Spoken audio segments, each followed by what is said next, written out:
नमस्ते।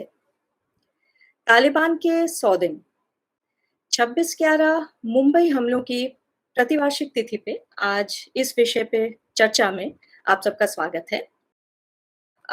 इस बातचीत में भाग लेने के लिए मेरे साथ पैनल में जो आज स्पीकर्स, जो वक्ता हैं, उनसे मैं आपका परिचय करवा दूँ। सबसे पहले मेजर जनरल जीडी बख्शी साहब, आप 37 वर्ष सैन्य सेवा में रहे और भारतीय सेना के पूर्वाध्यक्ष कमांडर रह चुके हैं। कारगिल युद्ध में एक बटालियन की कमान सँभालने के लिए आपको विशिष्ट सेवा मेडल मेडल भी प्रदान किया गया और आप एक प्रमुख युद्ध नीति विशेषज्ञ के रूप में भी जाने जाते हैं। आपने किताबें लिखी हैं सैन्य हिस्ट्री पे, इतिहास पे और युद्ध नीति में। कर्नल सीएम रामकृष्णन जी, उनसे मैं आपका तारुफ कराऊँ। इन्होंने भी 33 वर्ष भारतीय सेना में सेवा अर्जित की। इस दौरान 65 और 71 के युद्धों में भी उन्होंने भाग लिया और आपके कई महत्वपूर्ण सामाजिक योगदान भी रहे हैं। जैसे वंचित वर्गों, महरूम तबके के बच्चों को पढ़ाने और उनके मार्गदर्शन, उनकी रहनुमाई के लिए के कामों से आप जुड़े रहे हैं। निसार अहमद शरज़ाई साहब, अफ़गानिस्तान के जाने-माने समाजी कारकुन रहे हैं।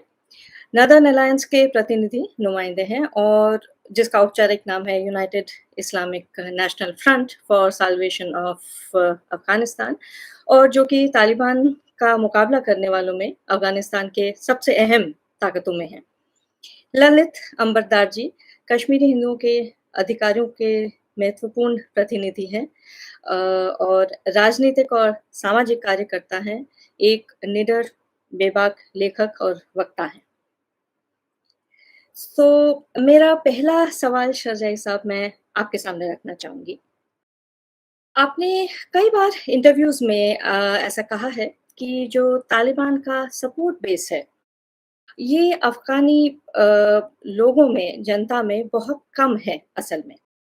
बावजूद इसके हम देखते हैं कि दूसरी बार और बड़ी ताकत के साथ तालिबान इस बार वापस आई है।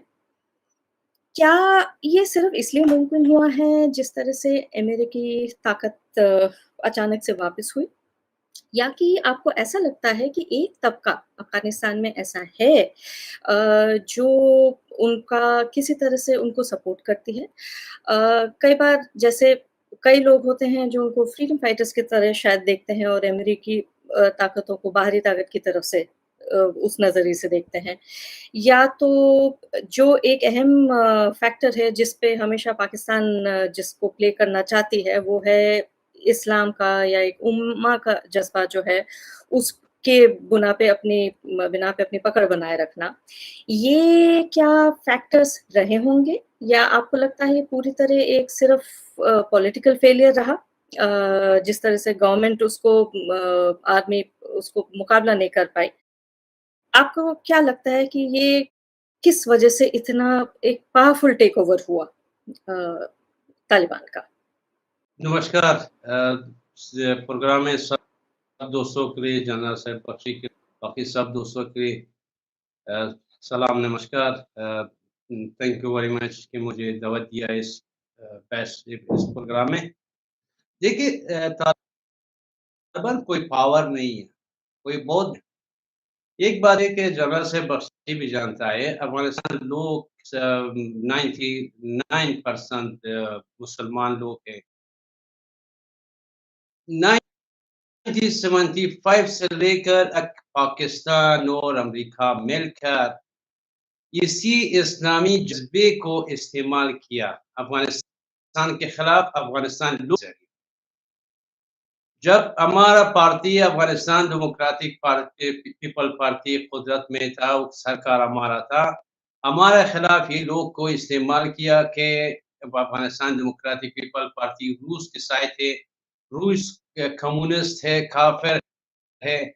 बस उसी इस्लामी के तहत जहाद को ये लोगों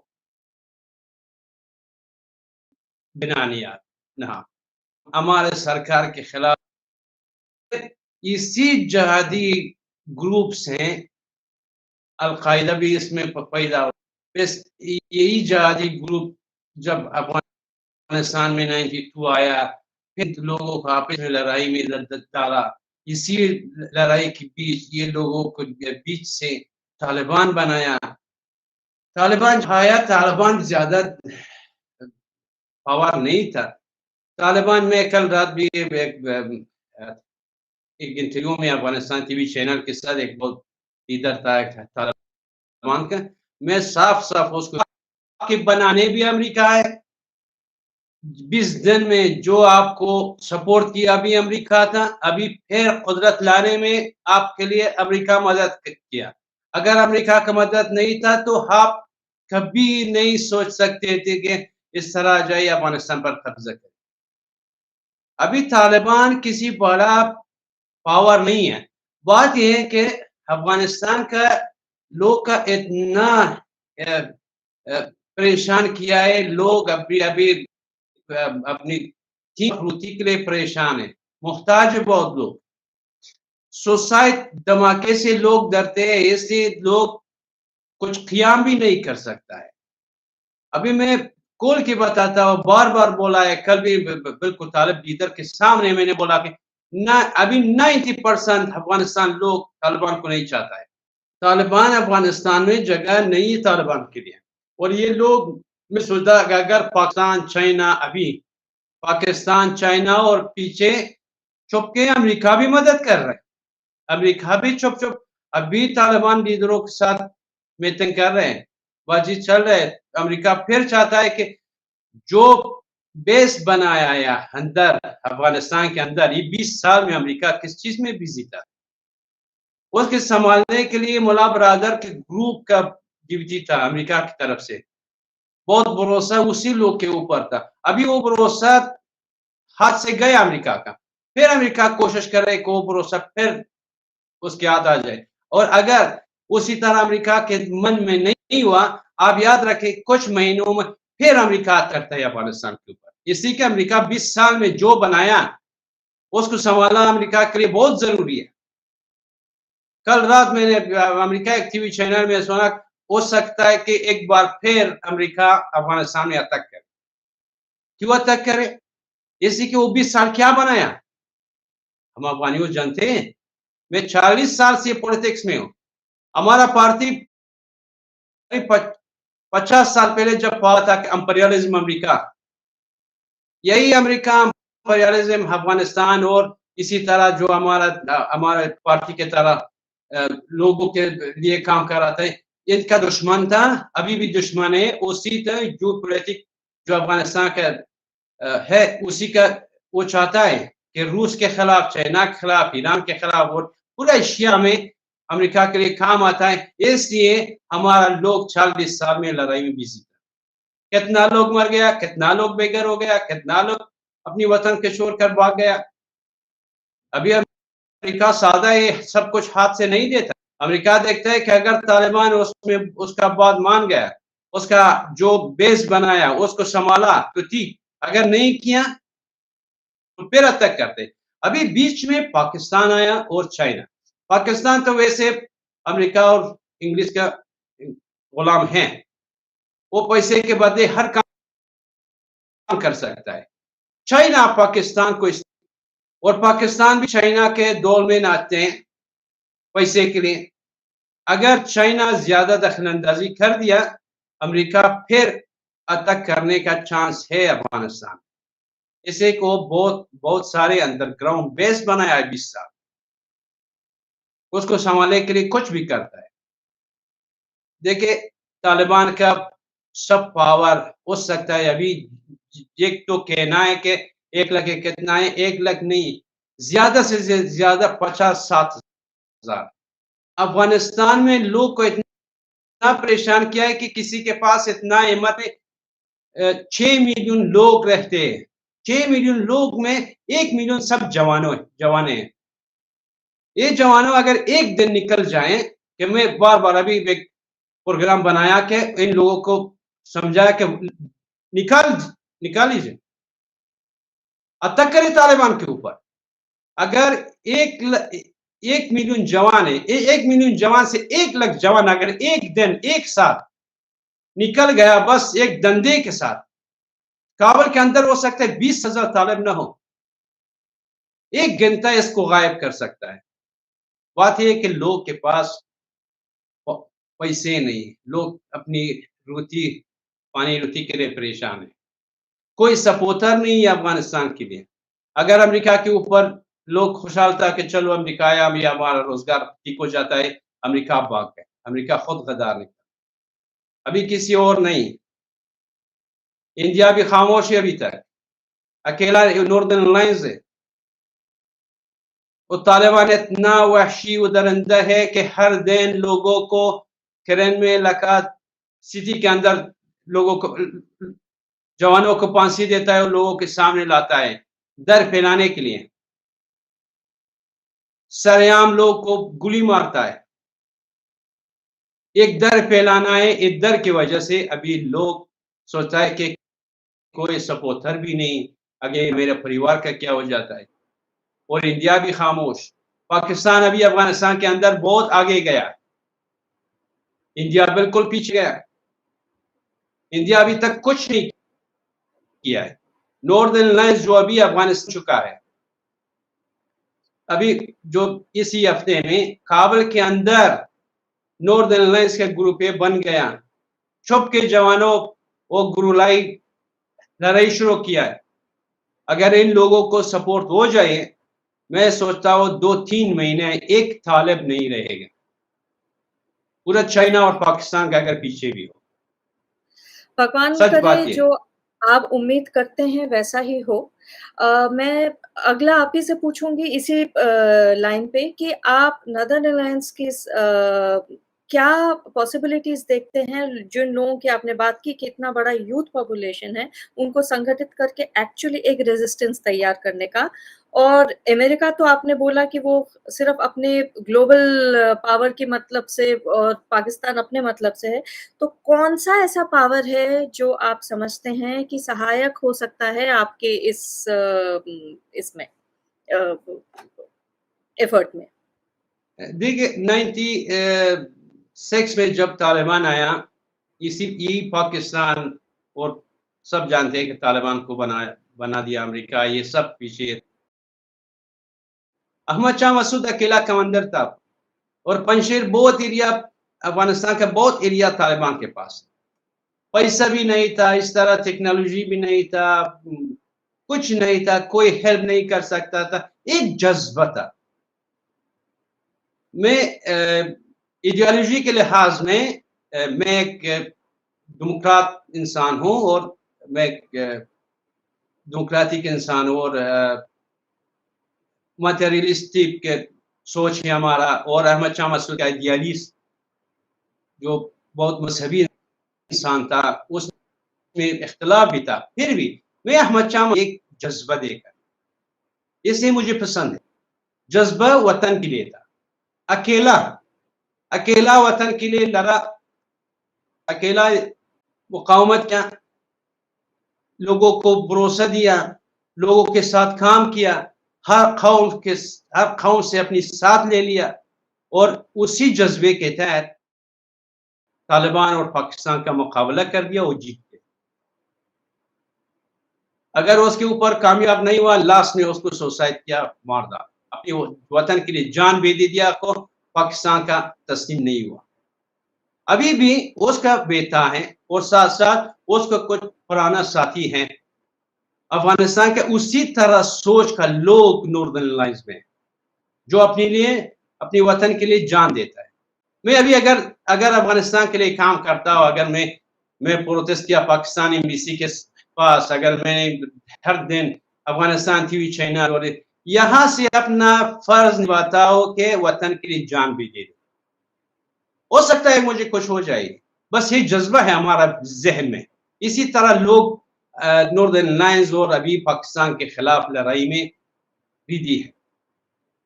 आप इस सोचिए वक़्त अगर शहज़ाई साहब आप क्या उम्मीद देखते हैं? मतलब कि कब तक ये सिचुएशन में कुछ तब्दीली आने का चांस है? और किन फैक्टर्स से आपको कोई एक उम्मीद की किरण नज़र आती है? देखिए, अभी जो काम हर दिन तालिबान खुद लोगों को अपने खिलाफ कर रहे हैं, जितना अगर 10% लोग भी इनके साथ आए या कुछ लोग डर की वजह से भी इनके चुप था, वो भी एक्टिव हो जाता है। कुछ दिन पहले एक बहुत बुजुर्ग आदमी, एक कौम का बुजुर्ग था, एमपी भी था, उसका उम्र 75 साल का गरीबी सफेद था, उसके साथ तालिबान बहुत बेइज्जती किया, उसको मारा। इसी तरह एक हफ्ता पहले 4 महिलाओं को इन लोगों फांसी दे दिया। इन लोगों को ये तालिबान लोगों को सलाम गोली मारता है। ये सब जवानों के ज़हन में एक-एक क़ौत डालता है कि निकल जाओ अपनी वतन के। ये लोग उम्मीद है, अगर सपोर्ट हो जाए, अगर कोई सपोर्टर होगा, तो ये जल्द से जल्द खत्म हो जाए। यही अभी मैं जानना सपोर्ट चाहती हूँ कि ये सपोर्ट की उम्मीद आपको किस तरह से है? किस लिहाज़ से है? मतलब कि आपको क्या पॉसिबिलिटीज़ नज़र आती हैं अभी? क्योंकि आपने अभी बड़ी नाउम्मीदी की बात करी कि एक्चुअली कोई भी कंट्री इमीडिएटली इस सिचुएशन में एंटर नहीं करना चाहेगा, जो आपने इंडिया की भी बात करी, कि सब जज कर रहे हैं। कुछ कंट्रीज़ ने तो एक डिप्लोमैटिक वो भी शुरू कर दिया, डायलॉग भी शुरू कर दिया है। तो तभी मैं आपसे पूछ रही हूँ कि ये कहाँ से जैसे लोगों में जज़्बा है, ये तो हम भी देख रहे हैं, मगर कहाँ से एक वो रेज़िस्टेंस का एक ऑर्गनाइज़ेशन शुरू होने की उम्मीद है, यही मैं आपसे जानना चाह रही हूँ। देखिए, ऑर्गेनाइज़ेशन तो नॉर्दर्न अलायंस के नाम से जिस दिन तालिबान आया बनाया है। हुँ, सब कुछ है, क़ियादत भी है, अहमद शाह मसूद का बेटा अहमद मसूद भी हैं, सब कुछ है। मतलब ये है कि हमारे पास अभी सपोर्टर नहीं है। अगर मटीरियल सपोर्ट। ताजिकिस्तान जो हमारा ताजिकिस्तान हमारा पड़ोस है, वो कुछ मदद कर रहे हैं। वो जगह भी दे दिया, कुछ सपोर्ट कर रहे हैं। अकेला ताजिकिस्तान ताजिकिस्तान बहुत छोटा मुल्क है, 7 मिलियन सब उसका पीपल है।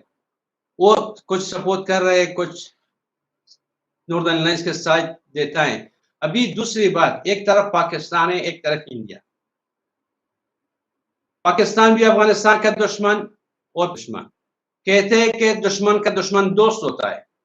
अगर हिंदुस्तान, और ये भी डर है, मैं खोल के बताता हूँ, अगर हिंदुस्तान तालिबान के साथ किसी तरीके में अगर ताल्लुकात रखा, याद रखिए मेरे बात के, ये बाद में हिंदुस्तान के लिए बहुत खतरा बन सकता है। इस तालिबान और पाकिस्तान कभी किसी का दोस्त नहीं होता है। तालिबान कभी इंडिया का दोस्त नहीं हो सकता है। ये हिंदुस्तान का नीयत बहुत अच्छा है, तालिबान की नीयत बुरा है, और तालिबान के साथ चाइना भी है, पाकिस्तान भी। किस तरह भरोसा कर सकते हैं? वे देख लिया कि कुछ अब एक हफ्ता पहले हिंदुस्तान चाहता था हेल्प अफगानिस्तान लोगों के लिए भेजे। Humanitarian help. तो हुँ, पाकिस्तान ने इजाज़त अभी बेतक जो हो रहा था, पाकिस्तान से कोई नहीं आया। अभी पाकिस्तान बहुत बहुत बहुत ख़िबर करता है कि एक टूरिस्ट ग्रुप मेरे साथ है, वो सोचता है कि ये सब हिंदुस्तान के खिलाफ इस्तेमाल करता है। अगर सपोर्ट हो जाए ये लोग, कुछ महीनों में खत्म हो सकता है, वरना हो सकता है कि 2 साल या 1 साल 2 साल रहे। और मैं सोचता हूँ कि इस बार जिस तरह लोग, ये अफगानिस्तान के लोग अभी 20 साल पहले गए, आपने देखा था जो तालिबान था, उस टाइम किसी का हिम्मत नहीं एक प्रोटेस्ट करे। हमारा पार्टी का लोग, अभी महिला हो, क्या प्रोटेस्ट किया तालिबान के सामने, जो उसके पास हथियार था। 20 साल पहले हिम्मत नहीं था। अभी काबुल के अंदर ग्रुपें बन गया, 20 साल पहले किसी का हिम्मत नहीं था। इसलिए मैं सोचा कि अभी अगर सपोर्ट भी न हो, तालिबान ज्यादा दिन नहीं रहेगा। अगर सपोर्ट हो जाएगी, ये बहुत अच्छा है। और मैं सोचता हूँ कि हिंदुस्तान अफगानिस्तान के लिए, देखिए एक और जरूरी बात मैं चाहता हूँ कि आपसे चैनल से बता। अभी अमेरिका में नॉर्दर्न अलायंस के लिए ऑफिस खोलने का परमिशन दे दिया। अगर देख पाकिस्तान इतना हेल्प करता है तालिबान का, इंडिया को ज़रूरी है कि नॉर्दर्न अलायंस की हेल्प करे। नॉर्दर्न अलायंस के ऑफिस खोलना दिल्ली में बहुत ज़रूरी। अगर नॉर्दर्न अलायंस का ऑफिस खोल गया दिल्ली में, पाकिस्तान खुद परेशान हो जाता है कि क्या हो, और तालिबान भी परेशान हो जाता है। एक बिल्कुल नहीं हो सकता है कि तालिबान परेशान ना हो, फिर एक चेंज आता है। तो इसी बात से आगे मैं चल उम्मीद के करता हूँ मैं हिंदुस्तान सरकार से कि नॉर्दर्न अलायंस के लिए ऑफिस खोलने का परमिशन दे। एक मैं इसी बात से आगे बात थोड़ा आगे ले जाती हूँ और मैं सवाल पूछती हूँ मिस्टर कर्नल सीएम रामकृष्णन जी से। एक नया ट्रेंड इस बार दिखता है हमको, जहाँ एक तरह से देखा जाए एक अंतर्राष्ट्रीय मान्यता और या तो इंटरनेशनल रिकॉग्निशन एक तरीके से तालिबान को मिल रही है। कई देशों ने राजनयिक संबंध का सूत्रपात किया है तालिबान के साथ, डिप्लोमैटिक टाइज़ इनिशिएट किए हैं और ये कुछ हद तक आश्चर्यजनक भी है और थोड़ा विस्मित करने वाली स्थिति भी है कि ऐसा क्यों है? पहला सवाल ऐसा क्यों है? क्या उनके कारण हैं और हो सकते हैं कि इस बार तालिबान को एक्चुअली लोग इस तरह से देख रहे हैं कि हो सकता है इनसे कोई बात हो सकती है। और इसका अच्छा इसको अच्छा समझा जाए या बुरा समझा जाए? आपको लगता है कि इससे ह्यूमैनिटेरियन हेल्प होगी या आपको लगता है कि इससे वहाँ पॉलिटिकल सिचुएशन और भी खराब होगी? और इसका अफ़गानी जनता पे क्या प्रभाव पड़ेगा? क्या उनका उनका लाभ होगा या उनका नुकसान होगा? मैंने शरजाई साहब को सुना। We sympathize with him for he is feeling very bad about his country. That's all very true. But then let us face certain facts.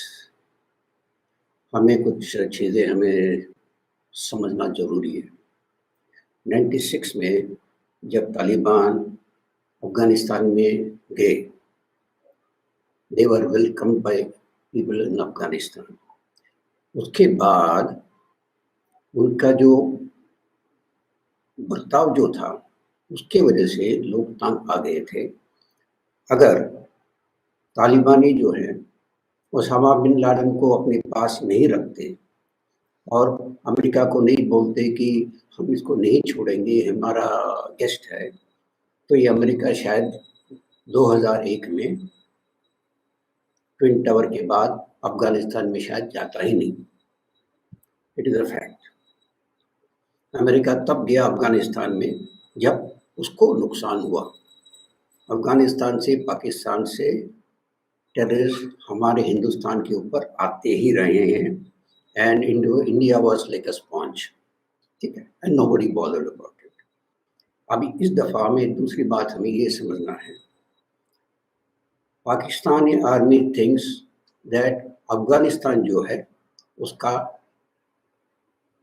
पीछे जो रहेगा तो उसके आर्मी के लिए बहुत ही बड़ा कुशन मिलता है। एक अफ़सोस की बात है, अभी आपने देखा होगा, एक शाहजहाँ जी कहते हैं कि हमें मदद चाहिए। अरे अमेरिकन लोगों ने जो अमेरिका जो है वहाँ पे कितने बिलियन डॉलर वहाँ पे दे दिए, उनके गवर्नमेंट चलाने के लिए पैसे दिया, उनके आर्मी को सपोर्ट करने के लिए arms, ammunition, guns, helicopters, planes सब दिया है। फिर भी इनका फौज जो है तालिबान से लड़ाई नहीं किया। This is the fact. 100,000 200,000 के जो अफगानी जो सोल्जर थे वो कैसे अपना जगह छोड़ के भागे, ये मुझे as a soldier I can't understand this. अगर ये असल में कहते हैं, लोग कहते हैं ना अफगानी जो हैं बहुत वीर हैं, शूर हैं, अपने देश के लिए लड़ेंगे, तो ये लोग कैसे भागे? तो ये हालत है आज अफगानिस्तान का। This we have to understand. हो सकता है कि बाकी देश भी देख रहे हैं कि अफगान के जो लोग हैं वो खुद ही अपने आप को संभालना नहीं चाहते या संभल नहीं पा रहे, तो लोग कहते हैं यार हम क्यों बीच में पड़े। I am sorry, this is slightly unpleasant for Sharzai ji and his friends, but this is the fact. The fact that the Afghan army trained for 20 years. हमारे हिंदुस्तान हमारी मिलिट्री एकेडमी में भी ये लोग आए थे, उनको ट्रेनिंग दिया हुआ है. How did they just throw their weapons and run? So this is not acceptable. Nobody will accept this. तो अमेरिका क्यों बीच में आए? चाइना और Pakistan they want to come into Afghanistan. अब पाकिस्तान क्या कर रहा है? पहले अफगानिस्तान को बेचा, अमेरिका के हवाले कर दिए. अभी वो बेच रहा है, अफगानिस्तान के लोगों को चाइना के हवाले कर रहा है. एक बात और हमें याद रखना चाहिए, ये क्यों हो रहा है?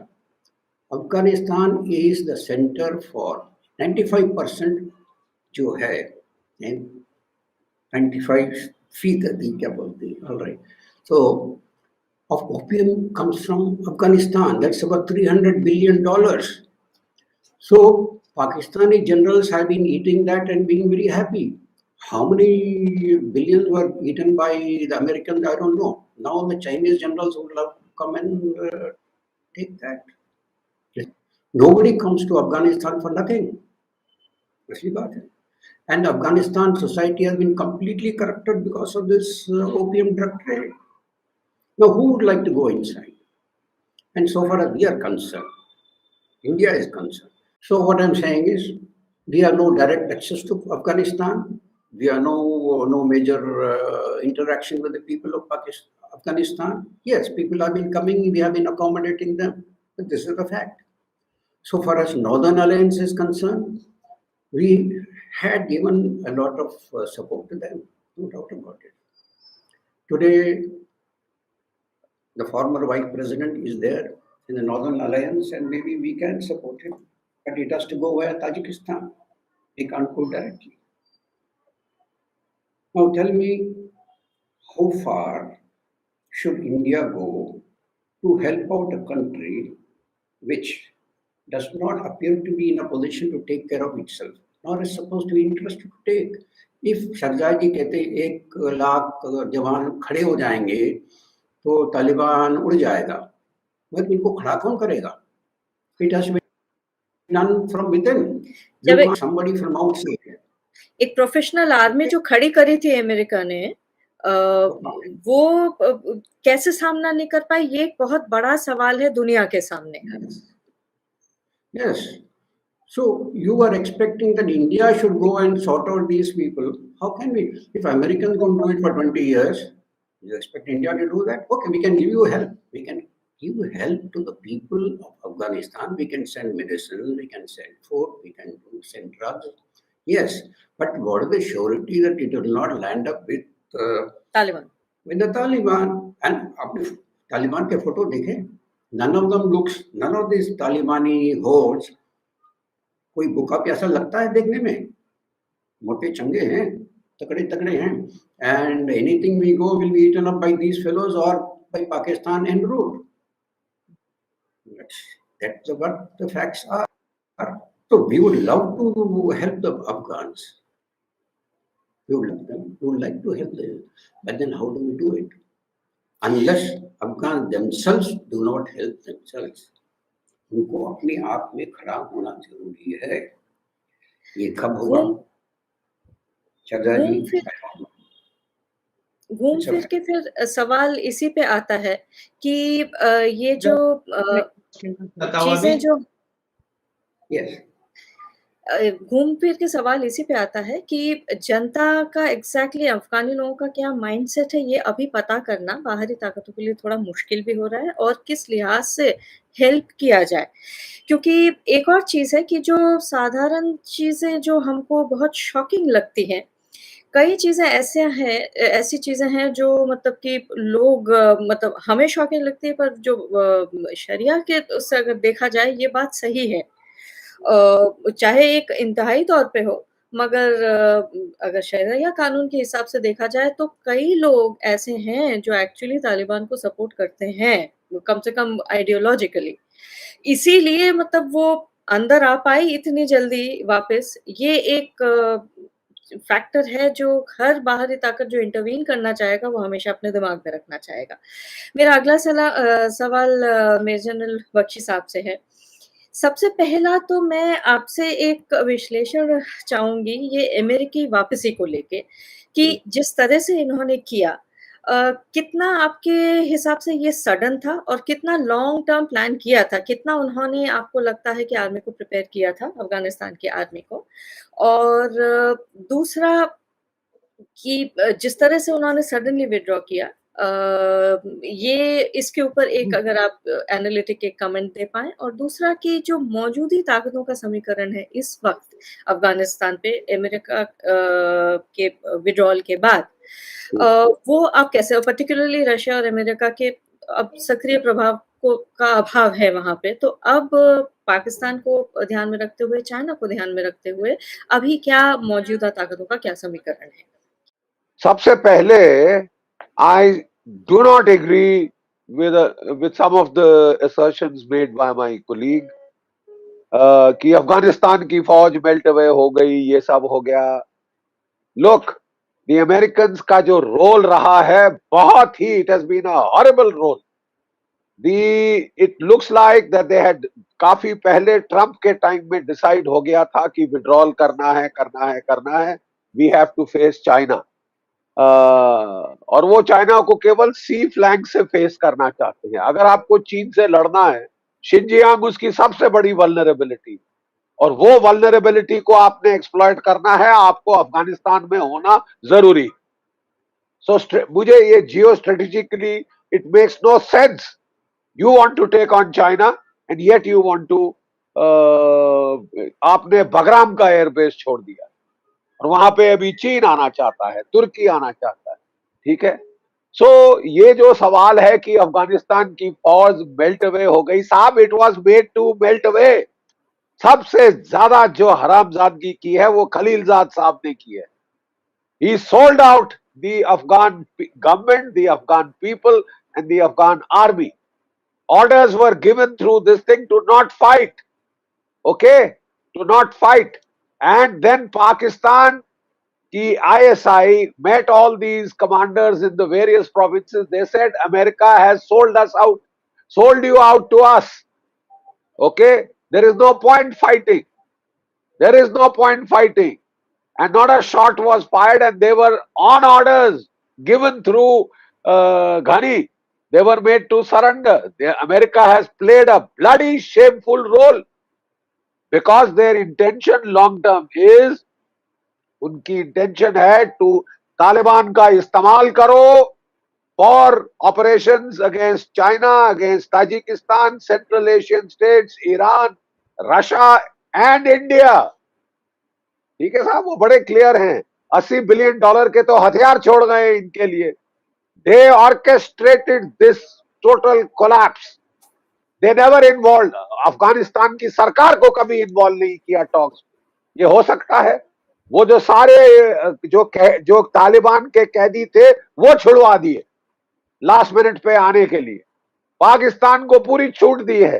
क्या आप जानते हैं जब पंजशीर में विद्रोह हुआ, पाकिस्तान के 11 कोर की 3 SSG बटालियंस वहां गई, उनकी 3 northern light infantry battalions, 4 artillery regiments, 1 tank regiment, ये सब वहां पे अंदर गई है, लड़ी है। I totally agree with the Afghan gentleman. वो जो तालिबान है इज नॉट 10 फीट टॉल। वो लोग रेगुलर फाइटर्स नहीं हैं। जितने भी मुश्तंडे लगे, हट्टे कट्टे लगे, they are not regular fight, they are cannot be a regular army. वो आईडी ब्लास्ट कर सकते हैं, गुरिल्ला वॉरफेयर कर सकते हैं, स्नाइपिंग एम्बुशेस कर सकते हैं। रेगुलर स्टैंड डाउन वॉर में हमने देख लिया था जब अमेरिकन इन्वेजन हुई तो सारे नॉर्दर्न अलायंस ने उनको खदेड़ दिया था काबुल के भी बाद, ठीक है साहब। और वो हफ्ता नहीं लगा था उस टाइम पे। So don't give us all this कि the Taliban is the greatest fighters on earth. They are useless fighters. They are only good guerrillas, and that too in defense of Afghan territory, not outside. We have fought them in Jammu and Kashmir. हमने अफगान मारे हुए हैं किश्तवाड़ में। तो ये जो collapse किया गया है ये बहुत ऑर्केस्ट्रेटेड कोलैप्स है। और मैं बिल्कुल सहमत हूं जो अफगान हमारे कोलीग ने कहा है कि जब तालिबान 96 में आई थी उस वक्त लोग वॉरलॉर्ड से परेशान थे। दे वर सिक एंड टायर्ड। वो जो वॉरलॉर्ड्स एक दूसरे से लड़ रहे थे, लोगों पे तशद्दुद कर रहे थे, उनको तो रिलीफ लगा कि ये तालिबान आके कम से कम लॉ एंड ऑर्डर लगाएगी, हर 10 कदम पे एक नया वॉरलॉर्ड नहीं होगा टैक्स लेने, तंग करने, मारने, पीटने। दे वेलकम द तालिबान इन 1996। मुल्ला उमार को बड़ा बिल्डअप दिया गया था कि वो तो अगला प्रॉफिट, अगला नबी आ गया है ऑलमोस्ट, और वो चादर भी वो जो थी पैगंबर साहब की, वो भी वो लेके अनवेल कर रहा था। इस बार 20 साल लोगों ने डेमोक्रेटिक डिस्पेंसेशन देखी है, 20 साल औरतों ने फ्री ह्यूमन राइट्स देखे हैं, और रेजिस्टेंस हो रहा है तालिबान को। आज के दिन जैसे हम बात कर रहे हैं, पंजशीर में जबरदस्त वहां पे लड़ाई छिड़ रही, ठीक है, जो बदाख्शान में लड़ाई है, 5-6 जगह, और वहां पे काफी जो है ये रेजिस्टेंस हो रहा है। और जहां इनको थोड़ा सा सपोर्ट मिलना शुरू हो जाए, ये तालिबान को उखाड़ सकते हैं, कोई बड़ी बात नहीं है। ठीक है साहब, ये सिर्फ हम लोग जो है, जो कि बहुत ही ये हो रहे हैं कि नहीं साहब, वी आर हैंड्स ऑफ। हमारे देश में एक तबका था, let us be the first to recognize the Taliban. Are you idiots? आप पागल हो गए हैं क्या?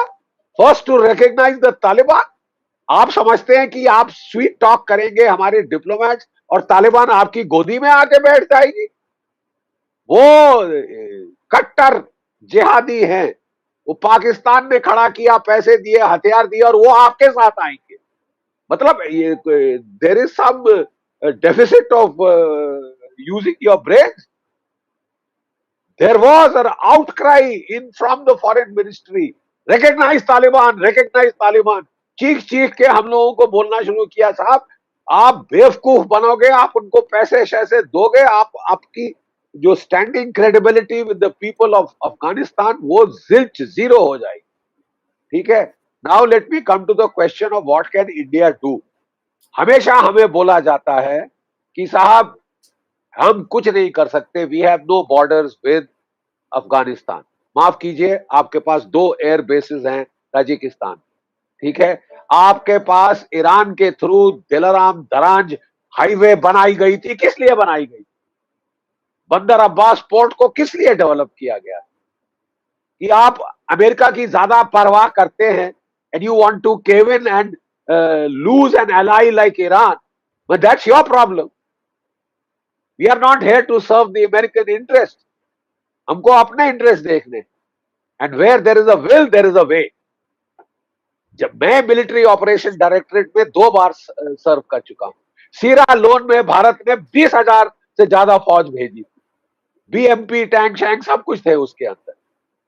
सीरा लोन किधर है? वहां पे आप कैसे सपोर्ट किए? यूएन मिशन के फ्लैग के नीचे। अभी भी आपको कोशिश करनी चाहिए कि अगर आपको इंटरवीन करना है तो यूएन फ्लैग के नीचे जाए, ताकि यूएन पैसा पे करे, आपकी जेब पे ज्यादा जोर ना पड़े। और आप कर सकते हैं दिलाराम जेरांज हाईवे के थ्रू, आप ताजिकिस्तान के थ्रू, आप you can support if you want to.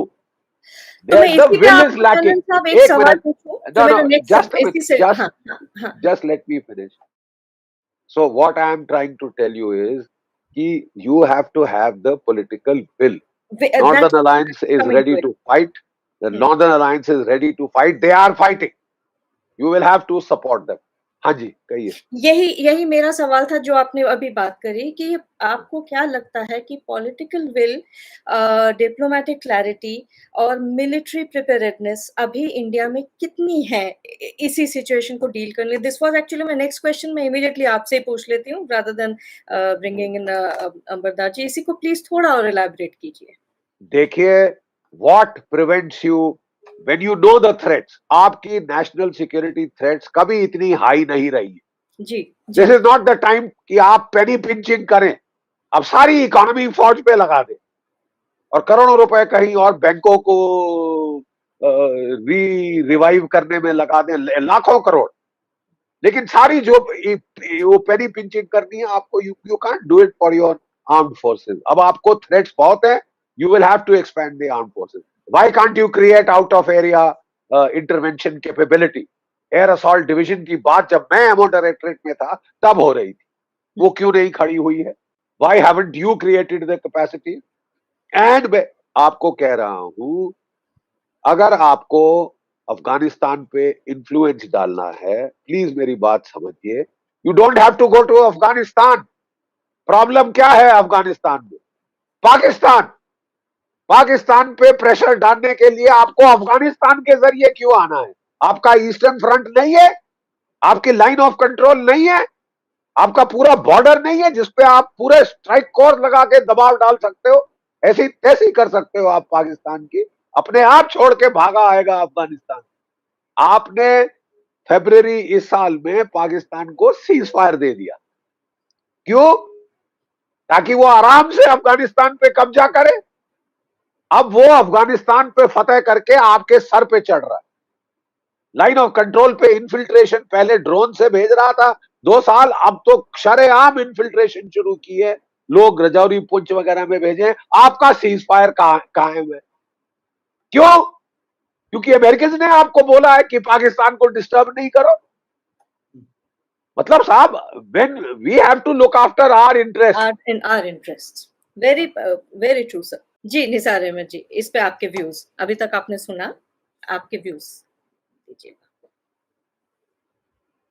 जी मैंने सुन लिया, सब दोस्तों को जनरल साहब बख्शी का बातें सुन लिया, बहुत अच्छा लगता है। जनरल साहब अफगानिस्तान के बारे में बहुत जानकारी है। तो जो जनरल साहब बख्शी बोलता है बिल्कुल सच है। इसमें बहुत बड़ा खिलाड़ी अफगानिस्तान के कब्जे में, बहुत बड़ा गद्दारी और खिलाड़ी अमेरिका है कि ज़ल्मे खलीजात के जरिए सब कुछ कर दिया। जैसे हमारा दोस्त बोला कि क्यों आप इसके अफगानिस्तान का फौज सब कुछ था, अमेरिका पैसा दिया, अमेरिका आना नहीं चाहता था। नहीं भाई साहब, इस तरह नहीं। अमेरिका 50 साल पहले चाहता था कि अफगानिस्तान के ऊपर अटैक करे, अफगानिस्तान के अंदर आ जाए और बेस बनाए। जब उसी जमाने किसी उस अमेरिका का बात नहीं माना, फिर ये जहादी ग्रुप बनाया, अफगानिस्तान में लड़ाई में डाला।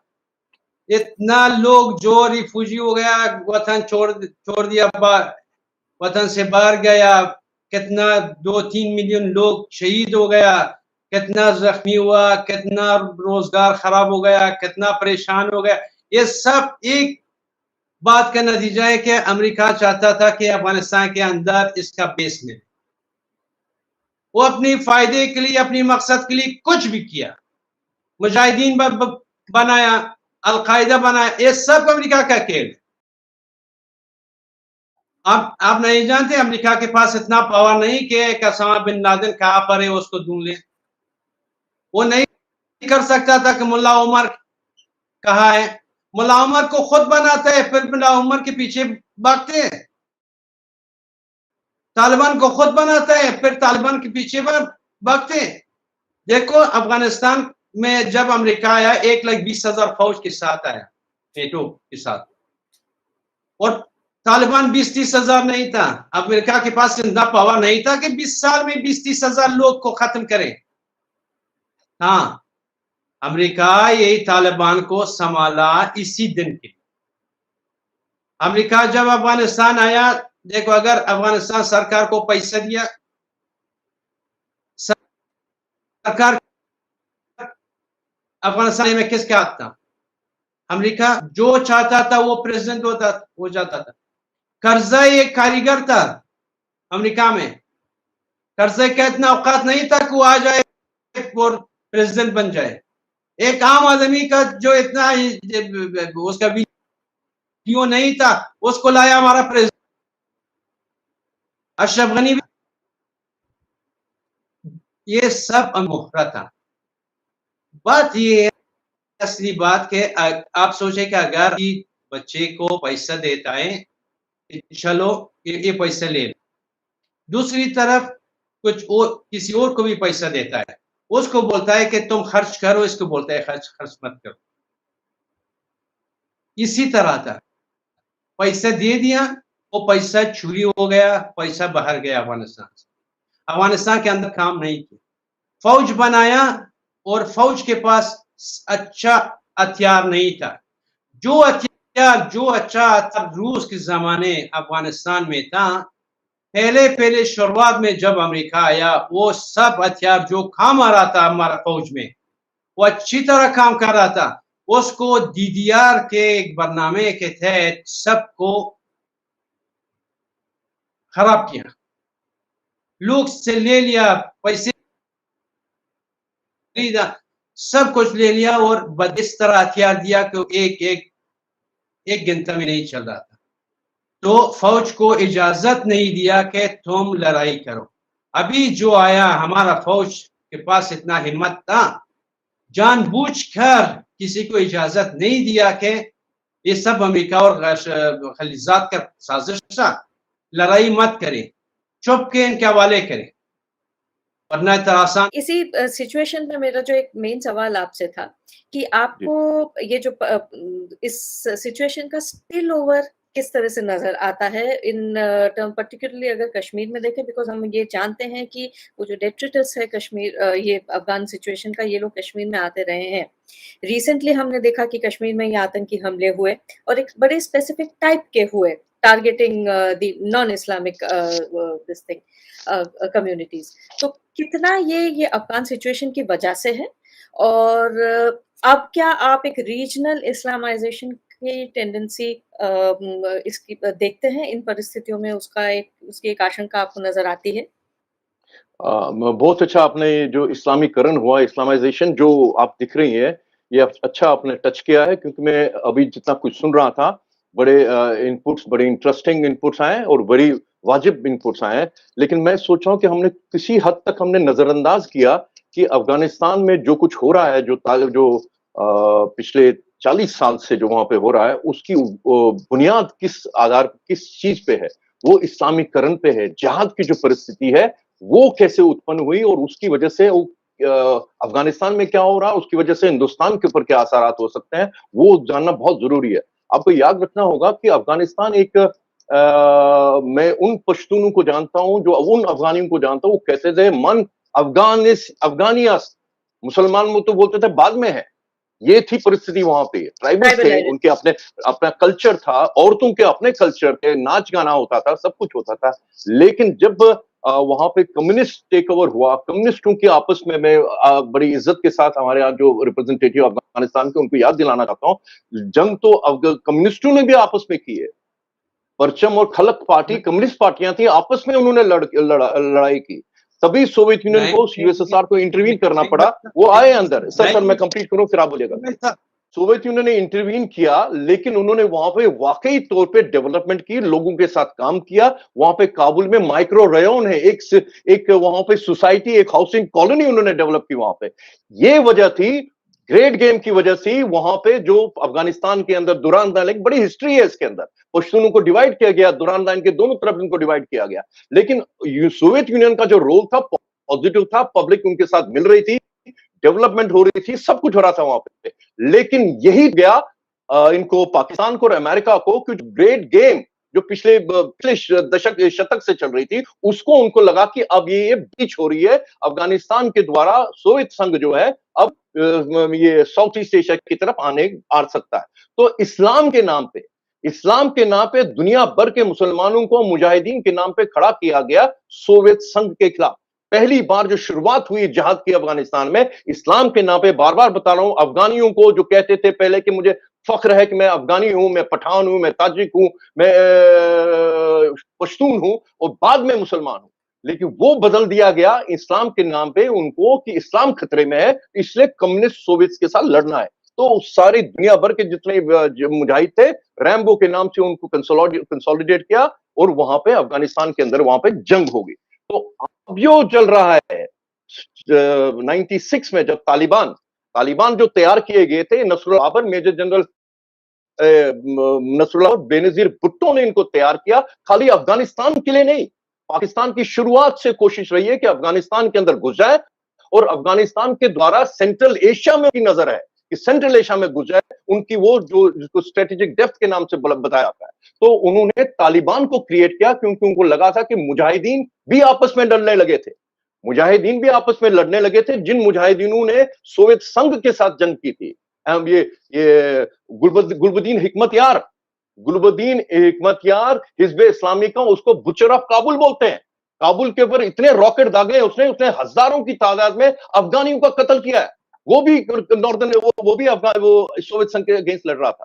तो उधर से अहमद शाह मसूद नॉर्दर्न अलायंस जो बन गई वहां पे, वो अलग अलग थे। तो पाकिस्तान के कंट्रोल में कोई नहीं था। आखिर में जो उनका रहा वो रहा था ये गुलबुद्दीन हिकमतयार। वो भी अब बदल गया था बाद में। सुनिए, तो जब तालिबान को क्रिएट किया गया इससे कि ये हमारे लोग होंगे, ये हमारी पॉलिटिक्स वहां चलाएंगे, ये हमारा रिजीम वहां चलाएंगे, हमारा प्रभुत्व वहां जमाएंगे, तो तालिबान को वहां पे भेजा गया। और ये बताना चाहता हूं, जो काबुल में तालिबान ने कब्जा कर लिया तो पाकिस्तान की मस्जिदों से क्या नारा लगा था, हम जश्न काबुल मना चुके, चलो अब कश्मीर चले, कश्मीर चले। ये है लिंक कश्मीर का अफगानिस्तान के साथ, जो मैं कम समय में जो आपको बता सकता हूं। अभी हाल ही में अनस हकानी ने एक ट्वीट किया। उसने, ये अभी 2 हफ्ते पहले की बात है, क्या लिखा उसके अंदर, आज हम मोहम्मद गजनवी के मजार पे गए थे, हमने वहां पे इबादत की, गजनवी ने इस्लाम को फैलाया, गजनवी से लेके दुनिया भर मतलब एशिया की तरफ फैलाया। और ये भी उन्होंने कहा, और जब गजनवी ने इस्लाम को कायम किया और साथ में सोमनाथ की मूर्तियों को तोड़ा। सोमनाथ की मूर्तियों को तोड़ने का मतलब आपको चैलेंज किया, हमको चैलेंज किया, हिंदुओं को चैलेंज किया, हिंदुस्तान को चैलेंज किया। तो ये सोचिए कि जब हम सोचते हैं कि जो जनरल सर भी कह रहे थे कि हमारे साथ बड़ा तकलीफ हो रही थी, हमारे वो जो फॉरेन मिनिस्ट्री और कोई तो बहुत सारे मिलिट्री स्ट्रेटेजिस्ट ये कह रहे थे कि हमको तालिबान के साथ बातचीत करनी चाहिए। यहां तक बोला, हिंदुस्तान टाइम्स में एक बड़ा आर्टिकल आया, बस हमारी छूट गई, हमने तालिबान से बात नहीं की तो हमारे हाथ से पता नहीं क्या सोने की तिजोरी छूट गई हमारे साथ। ये इतना प्रेशर पड़ रहा था, लेकिन हम लोग अमेरिका के प्रेशर में आए, ये हकीकत है। हमने वहां पे सीज फायर डिक्लेयर किया ताकि अफगानियों को, वहां अमेरिकन को हम स्मूथ पैसेज दें। दोहा में अफगानिस्तान को बेचा गया, इनके द्वारा। अंग्रेजी बोलने वाले ये जो तालिबान है, उनकी हिम्मत नहीं है तालिबान की वहां पे तालिबान को हुकूमत करने की, वहां पे काबुल के अंदर। वो अंग्रेजी बोलने वाले अभी दोहा में ही बैठे हैं। तो अमेरिकन को वहां से फैसिलिटेट किया। ये भी छोटा संक्षिप्त में बताना चाहता हूं, अमेरिका की कोशिश अफगानिस्तान से निकलने की अभी नहीं हुई है, ना ही ट्रंप के जमाने की है, ये ओबामा के समय से शुरू हुई। अगर आपको याद होगा, जो आईएसआईएस का इजाद जो हुआ मिडिल ईस्ट में, सीरिया में, ये वही एक तरीका था उनका कि सारे मुजाहिदीन अफगानिस्तान पाकिस्तान से निकाल के उनको कंसोलिडेट किया जाए, कहां पे, सीरिया में, इराक में, ताकि उनको अफगान ये जो अमेरिकन फोर्सेस को निकलने का मौका मिले। बहुत सालों से कोशिश कर रहे हैं लोग, उनको कह रहे थे अपने हेलीकॉप्टर, मैं मुल्कों के नाम नहीं लूंगा, कुछ मुल्क करें, हम आपको पैसे दे देंगे, आप हमारे अपने हेलीकॉप्टर और अपना जो असला है हमको दे दीजिए। तो उन्होंने काफी बरसों से कोशिश की निकलने की, अपना उनका कौमी नजरिया है। अमेरिकन का नेशन फर्स्ट, अमेरिका सबसे पहला दोस्त अमेरिका का सिर्फ अमेरिका होता है, ये हमको मानना पड़ेगा। अपने मुल्क के इंटरेस्ट के लिए उन्होंने किया जो उनको जायज लगा। आगे की क्या स्ट्रेटेजी होगी वो भी हम विस्तार से बात कर सकते हैं, लेकिन अपने मुल्क के लिए जो उनको ठीक लगता कर रहे हैं। हम क्यों बेवकूफ बन रहे हैं? हमने क्यों सीज फायर डिक्लेयर किया एलओसी के ऊपर? बिल्कुल। और जब आपने एलओसी पे सीज फायर किया, उन्होंने, पाकिस्तान ने तालिबान की वेशभूषा में स्पेशल फोर्सेस को पूरे एलओसी के अलोंग सिविलियन घरों में बिठा दिया था। जिस दिन काबुल का फॉल हुआ है, तालिबान ने वहां पे कब्जा कर लिया। कब्जा क्या किया, तालिबान अंदर घुस गए, उनके बाइज्जत उनको वहां पे तश्तरी के अंदर काबुल दे दिया गया अमेरिकन और पाकिस्तान के द्वारा। तो क्या हुआ था वहां पे, इन्होंने जो अमेरिका की बैरक्स के, पाकिस्तान की आईएसआई की बैरक्स के अंदर जो तालिबान है, जिनको मैं बोलता हूं तालिबान कौन, शलवार कमीज पहन के पाकिस्तान की स्पेशल फोर्सेस है अक्सर उनके अंदर, उन लोगों को एलओसी के आसपास मार्च कराया गया, लोगों को यह दिलासा दिलाने के लिए काबुल हमारे कब्जे में है, अब हमारे नेक्स्ट डेस्टिनेशन कश्मीर है। और कश्मीर के अंदर जो अभी हो रहा है वो भी खास नहीं हो रहा है, अभी एकदम नहीं हो रहा। ये भी मैं आपको बताना चाहता हूं, अभी तक जो था स्ट्रेटेजिक लल था। पिछले 3 साल से, 2-3 साल से कश्मीर के अंदर जो सिक्योरिटी ग्रिड है बहुत पुख्ता है, उसको ब्रीच करना आसान नहीं है। इसलिए जिहाद वक्त के साथ साथ एक हाइब्रिड वॉर बन चुका है। अब वो AK-47 लेके आम जैसे कश्मीरी हिंदू का नरसंहार हुआ, जेनोसाइड हुआ, घर में घुस के मार देते थे AK-47 लेके, अब वो ऐसा नहीं होगा। सड़कों पे लाखों लोग उतर के कहते हैं हमको क्या चाहिए, आजादी। आजादी का मतलब ला इलाहा इल्लल्लाह, पाकिस्तान से रिश्ता क्या, ला इलाहा इल्लल्लाह, यहां क्या चला गया निजाम-ए मुस्तफा, ऐसा नहीं होगा। क्योंकि हाइब्रिड वॉर में एक किलिंग ऐसी करो, पिस्तौल से करो, ताकि दहशत हजारों में हो। वही हुआ, 1 महीना पहले हजारों की तादाद में नॉन मुस्लिम्स को कश्मीर से निकाला गया, क्योंकि सिर्फ 12 किलिंग्स की थी वहां पे। तो ये हाइब्रिड वॉर का हिस्सा है, जिसके अंदर सोशल मीडिया है, कम्युनिकेशन है, प्रोपेगेंडा है, और अभी जो हो रहा है ये उसी का हिस्सा है, खत्म नहीं हुआ था। आप पॉलिटिकल स्टेटमेंट बीजेपी के मत जाइए कि आपने 5 अगस्त 2019 को एक बहुत बड़ा ऐतिहासिक कदम किया, जो वाकई में एक ऐतिहासिक कदम था। 370 और 35 को हटा दिया, ये बहुत बड़ा काम किया। लेकिन उसके बाद से जो पॉलिटिकल डिसीजंस कश्मीर के संदर्भ में आ रहे हैं, वो उसी 5 अगस्त 2019 को न्यूट्रलाइज करते हैं, डाइल्यूट करते हैं। इसका हमें खेद है, क्योंकि एक पॉलिटिकल नैरेटिव बनाया जा रहा है। डेवलपमेंट के द्वारा आप कश्मीर जहाद को खत्म करेंगे? अगर डेवलपमेंट ही मुद्दा होता, 10 साल सोवियत यूनियन ने डेवलपमेंट की थी अफगानिस्तान में, 20 साल अमेरिका में अरबों डॉलर वहां पे खर्च किए, क्या वहां पे तालिबान को रोक पाया? और यह भी बताना चाहता हूं कि तालिबान एक वहाबी सुन्नी सोच है, वहाबी सुन्नी सोच। आईएसआईएस जब इराक के इलाकों में गए जहां पे सुन्नी लोग रहते थे, तो आईएसआईएस को उन्होंने इस्तेकबाल किया, गले लगाया, गाने गाए उनकी इस्तेकबाल में। लेकिन 6 महीने के बाद वही सुन्नी लोकल शियास के साथ, मिलिशिया के साथ मिल गए और आईएसआईएस का झगड़ा किया। उसकी हम तवज्जो कर सकते हैं कि वहां पे नॉर्दर्न अलायंस एक बहुत ही पावरफुल फोर्स है। नॉर्दर्न अलायंस नजरअंदाज मत कीजिए। और हिंदुस्तान के अंदर अभी जो एनएसएस की जो मीटिंग हुई है, एक बहुत बड़ा स्ट्रेटेजिक कदम है। मुझे लग रहा है कि हिंदुस्तान को भी एहसास होना है, जो हमारे पॉलिटिशियंस को है, हमारे ब्यूरोक्रेट्स को नॉर्थ और साउथ ब्लॉक में, उनको एहसास हो गया कि हमको इंटरवीन करना बहुत जरूरी है। और जनरल सर ने बताया, मैं इस हक में नहीं हूं कि हमारे फौजी अफगानिस्तान में जाए। अगर जाएंगे तो यूएनओ के एजेंडा में जाएंगे और दुनिया की वर्ल्ड ओपिनियन करके जाएंगे। हम लोग बर्मा के लिए पूरा वेस्टर्न वर्ल्ड भी वहां पे मिलिट्री रूल है, तो आपके लोगों के हकूक खत्म हो गए, बड़ी चर्चा होती है। अफ्रीका में या कहीं पे बड़ी चर्चा होती है। तो अफगानिस्तान के अंदर बेसिक ह्यूमन राइट्स खत्म हो गए। औरत को औरत इंसान नहीं माना जाता वहां पे। 60 साल की औरत घर से बाहर नहीं निकलेगी जब तक उसके साथ एक मर्द, चाहे वो 10 साल का लड़का क्यों ना वो बाहर निकले। तो कहां है वेस्टर्न वर्ल्ड? वो ओपिनियन हमें जनरेट करनी है आपके इन चैनल्स के द्वारा। और हिंदुस्तान के लिए यह बताना चाहता हूं, तालिबान जो है उसकी जो बेस है, मदर बेस है आइडियोलॉजिकल मिलिट्री, वो अलकायदा है। अलकायदा स्पेशलाइज करते हैं एक्सप्लोसिव्स में। आपने जो वो देखा पुलवामा में, ये बीजेपी के लोगों को भी बार बार बताता हूं, कहते हैं गिने चुने कुछ बच गए हैं। एक फिदायन ने पुलवामा में एक्ट ऑफ वॉर किया, 40 फौजियों का कत्ल किया, जिन 40 के पास एटलीस्ट 40 AK-47 राइफल थी। It was an act of war. तो एक जहादी, एक फिदायन वो कर सकता है जो आप समझ सकते हैं कि बहुत बड़ी तालिबान की ब्रिगेड करेगी। तो मुझे ताज्जुब नहीं होगा, क्योंकि जम्मू में उन्होंने पेनिट्रेट किया हुआ है, उनको ब्रीच मिला। अभी पूंछ में 30 दिन, आज 30वां दिन है, 30th डे है, हमारे फौजी परस्यू कर रहे हैं जो वहां पे जंगलों में घुसे हुए हैं। और जितनी मुझे समझ है, जो मैं फॉलो कर रहा हूं, वो ऑलरेडी पीर पंचाल पार करके कश्मीर वादी में पहुंच चुके हैं। 30 दिन हो गए ये एनकाउंटर। 30 दिन एनकाउंटर नहीं चलता मैम, इस छोटा मोटा कारगिल चल रहा है वहां पे। और वहां पे आपको जब बाद में पता चलेगा, वहां तालिबान भी है और तालिबान की वेशभूषा में पाकिस्तानी स्पेशल फोर्सेस जंग कर रही है वहां पे। तो हिंदुस्तान के दूसरे इलाकों में एक्टिवेट हो गए। जब आप हिंदुस्तान के यूपी, महाराष्ट्र और बिहार के जो इस्लामिस्ट, हिंदुस्तान पे पैदा हुए इस्लामिस्ट जो कहते हैं कि तालिबान जो फ्रीडम फाइटर्स है, वो स्लीपर सेल्स है, वो एक्टिवेट हो गई हैं। उनको लगता है कि काबुल में आ गए। पहले तो कश्मीर में जश्न होता था, अब पूरे हिंदुस्तान में इस्लामी की ताकतें जो है वो जश्न मना रही हैं। क्योंकि ये मत भूलिएगा कि पाकिस्तान की नजर कश्मीर के पर, सिर्फ कश्मीर के ऊपर नहीं है। कश्मीर तो उनको दिल्ली तक पहुंचने का एक जरिया है। ये हमारे हिंदुस्तान के संदर्भ में, ये अफगानिस्तान, अब पाकिस्तान में जो कुछ हो रहा है, वो 1000 साल पुरानी गजवाए हिंद की जंग है। पाकिस्तान 47 में कैसे बना था? आप जो कह रहे हैं कि कैसे इस्लामिज्म के जो वनरेबिलिटीज है, 14 अगस्त 1947 को हिंदुस्तान में पैदा हुए लाखों हिंदुस्तानियों ने इस्लाम के नाम पे और जिन्ना के टू नेशन थ्योरी के नाम पे अपनी मादरे वतन के साथ गद्दारी की, पाकिस्तान बनाया।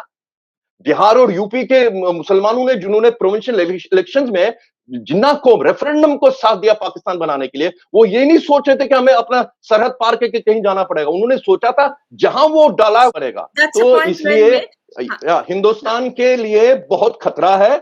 हमें ये मत सोचिए कि दूर है। अभी एनएसए के जितने मुल्क आए थे, उज्बेकिस्तान, ये जो हम बता रहे हैं कि अफगानी फौज भाग गई, जो वनरेबल फोर्सेस थे अफगान फौज में, वो तो नहीं लड़े। लेकिन जिनमें जज्बा था, जिनमें वो अफगानी जज्बा, जिसे आप पठानी जज्बा कहते हैं ना, उन लोगों ने स्ट्रेटेजिक रिट्रीट किया। कुछ ताजिकिस्तान चले गए, कुछ उज्बेकिस्तान चले गए। अभी जब बाकायदा जब जंग शुरू होगी नॉर्दर्न अलायंस के लिए, रेजिस्टेंस फ्रंट के लिए, जब हम सामने आएंगे, रूस सामने आएगा, और उज्बेकिस्तान, तुर्कमेनिस्तान, ताजिकिस्तान, कजाकिस्तान और किर्गिजिया, उनको डर है। अगर आपने तालिबान को अफगानिस्तान में खत्म नहीं किया, सेंट्रल एशिया बर्बाद हो जाएगा, रशिया बर्बाद हो जाएगा। आप ये सोचे कि आप ये मत सोचिए कि रूस और चाइना की दोस्ती है। रूस और चाइना की दोस्ती स्ट्रेटेजिक दोस्ती है। रूस और चाइना की एशिया, यूरेशिया में उनका कंपटीशन है। रूस को अपनी स्ट्रेटेजिक इंपॉर्टेंस, तालिबान जो है वो सरहद न पार करे। जी अमरदास जी, अच्छा अब मैं एक फॉर शॉर्ट कमेंट शहजाद जी से एक बात पूछूंगी। आप उस समय इंटरजेक्ट करना चाह रहे थे कि किस पॉइंट में आप उनके साथ अग्री करते हैं और किस पॉइंट पे आप एक डिफरेंस बता रहे थे कि कहाँ आप डिसएग्री करते हैं। एक शॉर्ट में जरा आप बताइए before I move over to the other speakers. आपने इंटरजेक्ट करना चाहा था। हाँ। देखिए, पहले मैं एक बात कहना चाहता हूँ। मैं एक लम्हा सोच लिया कि ये दोस्त जो बात कर, या आपका गेस्ट जो बात कर रहा था, मैंने सोच लिया कि किसी जहादी लीडर के साथ इस प्रोग्राम में, इसी की जहादी ग्रुप है जो हमारा खिलाफ बन गया 1978 में, वो लोग भी हमको कम्युनिस्ट बोल रहा था। वो इसी कम्युनिस्ट के नाम लोगों को इस्तेमाल किया हमारा खिलाफ।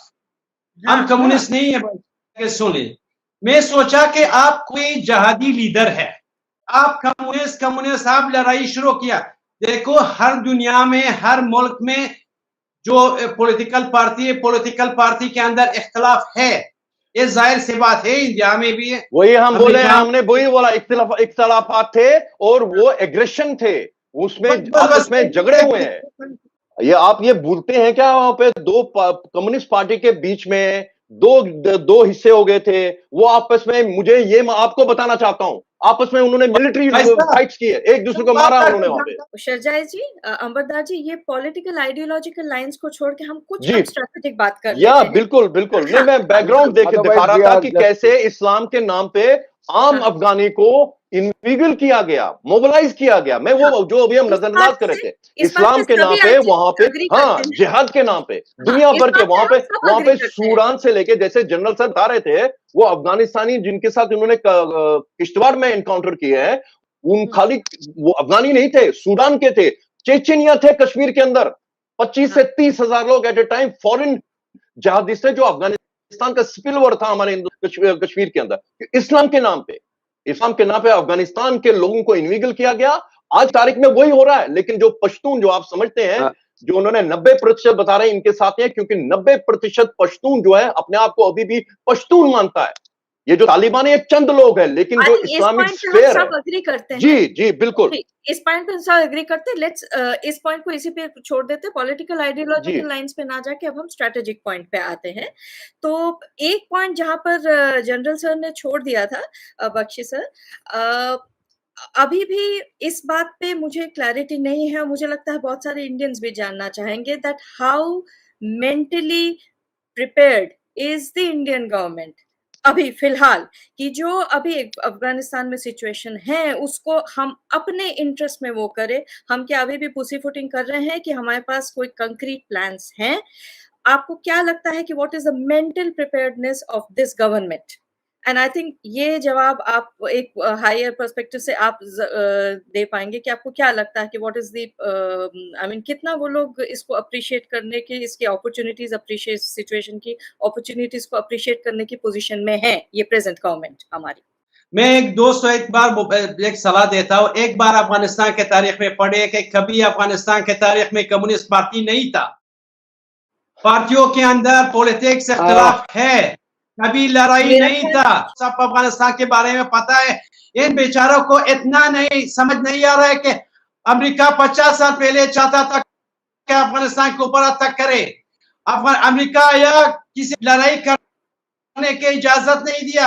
अमेरिका चाहता था कि तालिबान को खत्म करें। अच्छा, yeah, so for us of interest is how are we in a position to take advantage of this situation in Afghanistan in our favor? Look, to direct answer to your question, जो हमने अभी national security advisers की conference की है 8 मुल्कों की, रूस, Iran, तमाम सेंट्रल एशियन देश और भारत, ठीक है, उससे क्वाइट क्लियर है कि we are concern, we are getting active, ठीक है। Yes. What the specific plans are I don't think we should discuss, but मैं 2-3 चीजें इलेबोरेट करूं, ठीक है। I totally agree with Lalit कि अफगानिस्तान एशिया का ओल्डेस्ट स्टेट है तकरीबन इन रीसेंट हिस्ट्री, 200 साल 250 साल पुरानी स्टेट है ये।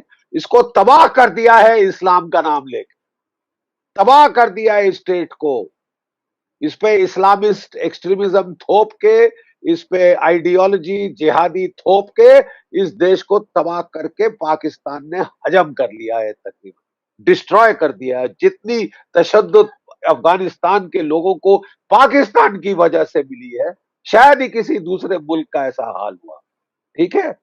इस बार मैं जरा लेट मी क्लैरिफाई, जो ये सवाल रेज हुआ था कि अफगानिस्तान की फौज क्यों नहीं लड़ी।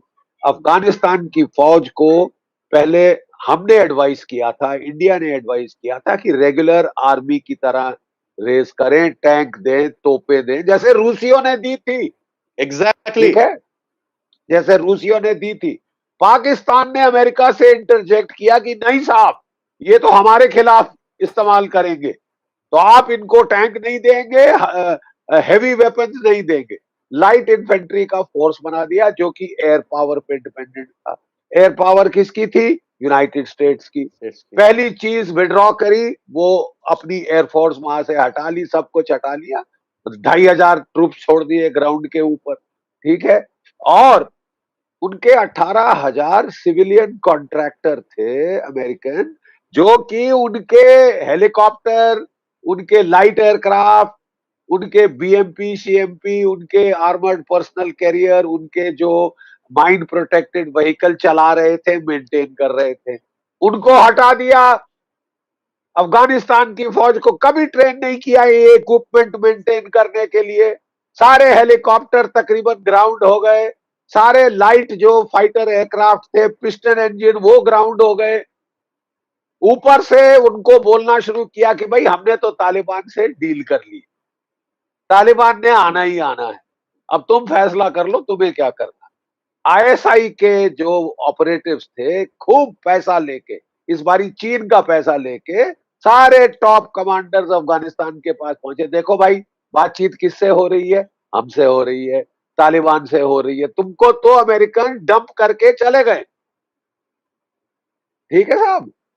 ऊपर से जो जो इनके घनी साहब थे उनके थ्रू ऑर्डर्स दिए गए। अरे साहब, दूर दराज की प्रोविंस में शायद थोड़े लो क्वालिटी ट्रूप्स होंगे जो कि बिक गए आईएसआई को, और उन्होंने बगैर लड़े सरेंडर कर दिया। काबुल के एरिया में कोई आपके 30-40 हजार स्पेशल फोर्सेस थे, वो अच्छी लड़ाई लड़ चुके हैं, उनको आदेश ऊपर से हुए via America that you will not fight, ठीक है साहब। ये और फिर ये बवंडर खड़ा किया कि ये तो यूजलेस फौज है, अगर ये नहीं लड़ेगी तो कौन लड़ेगा, इनके बदनाम किया गया है अफगानिस्तान की फौज को, ठीक है साहब। ये बड़ी साजिश है। अमेरिका पाकिस्तान को चार्ज देना चाहता था अफगानिस्तान का, दे दिया, 80 अरब डॉलर के हथियार भी सौंप दिए, ठीक है साहब। जो बाइडेन साहब है उनकी पॉलिसी डोनाल्ड ट्रंप से बिल्कुल अलग थी।